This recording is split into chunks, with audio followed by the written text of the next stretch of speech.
Hello, guys, and welcome to the latest weekly newsletter from Cairn Connections. So, as always, just a massive thank you to everyone who's been working tirelessly on the front line and also behind the scenes in the office, coordinating, quality planning, and all the hard work that you do. So, a massive thank you. So, as always, I've got a little list of shout outs to do to people who've been absolutely smashing it over the last week.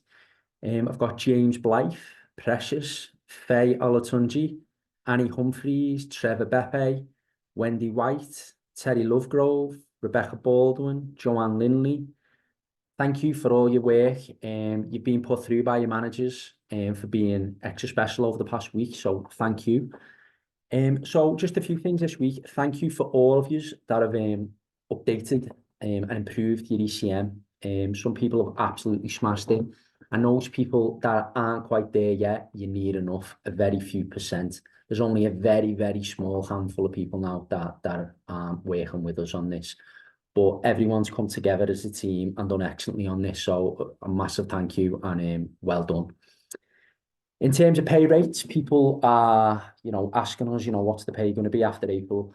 At the moment, we still don't know because the local authorities have not confirmed with us what the rates are going to be. We hopefully will know by the end of February. I mean, we really hope we will because it's April in a month after that. So when we get to that point, we'll let you know. As I always say, we're at the behest of the local authorities and what they choose to pay their hourly rate to providers. But what we always aim to do and aspire to be is the highest payer in our areas, working for the local authorities. So expect a significant increase. We can't say exactly what it's going to be, but I would say it's going to be on par, if not higher than probably colleagues within the NHS. That's where we're going to aim to be at. As I always say, we want to do the very best we can for you.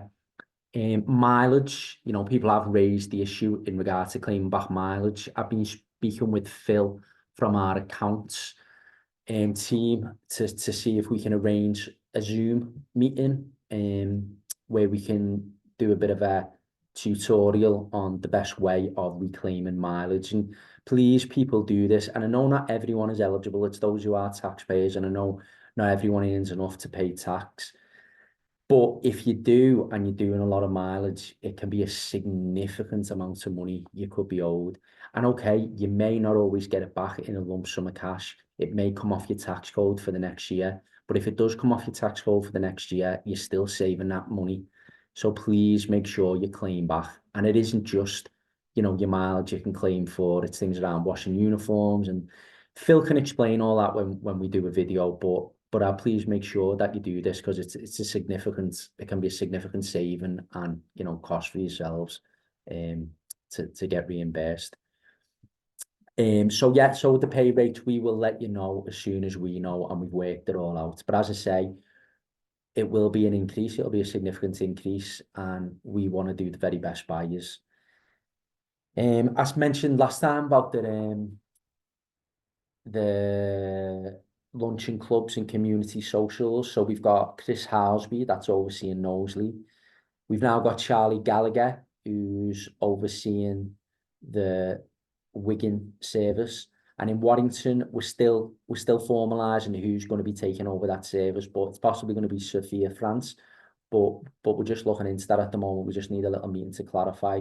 But again, it's just taking these things further about how we spread social value to the communities we support. In terms of support, going back to yourselves, we have been reviewing the employee wellbeing surveys that we've done. And I'm happy to say we are going to be reintroducing the 24/7 GP access service where you'd each have access to a GP over the telephone to make appointments and can make referrals and things like that. The only things they can't do is physical examinations or maybe analyze blood tests and things like that. But there will be a proper GP. And also having the access to the counselling service and also a big mental health support service as well with a lot of self-help tips and tools within that, as I know a number of people mentioned around mental health support. So it is something where we're going to be looking at developing a mental health ambassador scheme within the workforce.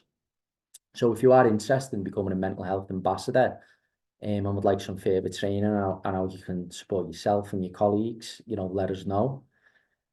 Firstly, as well, a massive thank you to all of our Care of Voice committee, chaired by Christine Torres, as it's the first meeting last week. So looking forward to hearing some of the feedback from that group and some of the things we can address as an organisation and some of the things that we can celebrate as well.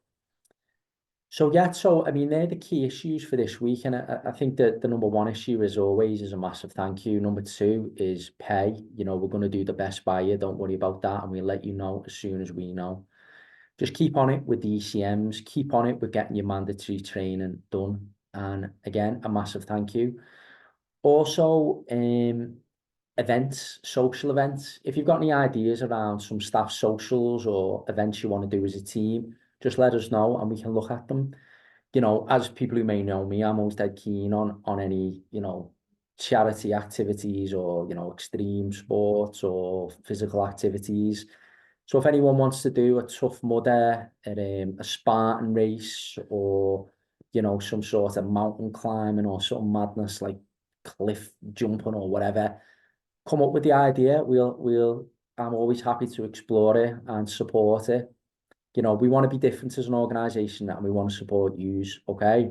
So the best we can do is by learning from yous and taking your ideas forward. So as always, a massive thank you guys and keep up the good work and speak to you next week.